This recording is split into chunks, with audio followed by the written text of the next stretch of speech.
ফের মিঠুন কুণাল তরজা। কুণাল নিয়ে জি 24 ঘন্টার প্রশ্ন শুনেই একেবারে ঝাঁঝিয়ে উঠলেন মহাগুরু। সাংবাদিক বৈঠক থেকে বেরিয়ে যেতে বললেন আমাদের প্রতিনিধিকে। পাল্টা মিঠুনকে চাঁচাছোলা ভাষায় আক্রমণ করলেন শাসক নেতা। এক সময়ের সহকর্মী, এখন প্রবল প্রতিদ্বন্দ্বী।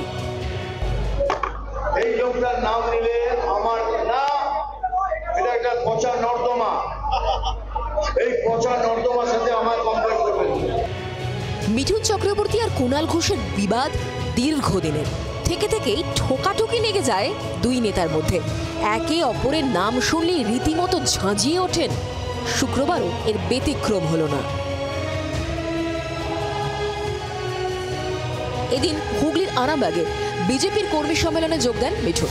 সেখানেই কুণাল ঘোষকে নিয়ে তাকে প্রশ্ন করেন জি 24 ঘন্টার প্রতিনিধি।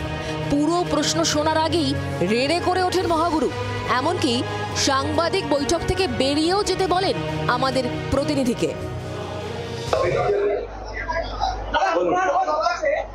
আপনি কোন চ্যানেলের? হ্যাঁ, আপনারা এটা তুলুন আর এখানে আসবেন না মারবেন। এই লোকটার নাম নিলে আমার না, এটা একটা পচা নর্দমা। এই পচা নর্দমার সাথে আমার কম্পেয়ার করবেন। জান আপনি চলে যান। কিছুক্ষণের মধ্যে সোশ্যাল মিডিয়ায় পাল্টা সরব হন কুণাল। এক্স হ্যান্ডেলে তিনি লেখেন, আমি তো দেবের মতো ভালো ছেলে নই।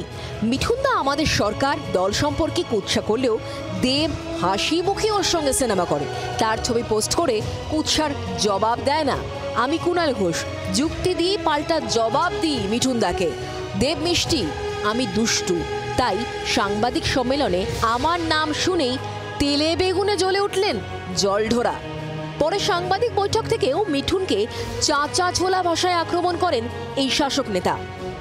মিঠুন চক্রবর্তী আলকেমিস্ট, সারদা, রোজ ভ্যালির অভিযুক্ত।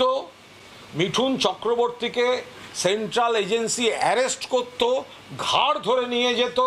তার থেকে বাঁচতে তৃণমূলের রাজ্যসভা থেকে ইস্তফা দিয়ে নরেন্দ্র মোদীর জুতো চাটতে গেছে মিঠুন চক্রবর্তী, গদ্দার, বেঈমান। আক্রমণ পাল্টা আক্রমণে দুই নেতাই বুঝিয়ে দিলেন একে অপরের বিরুদ্ধে তাদের কুকথার ট্রেডিশন এখনই থামছে না। ক্যামেরায় জয়ন্তের সঙ্গে শ্রেয়সী ও দিব্যেন্দু রিপোর্ট, জি 24 ঘন্টা। বাংলার আওয়াজ, বাঙালির আবেগ, জি 24 ঘন্টা।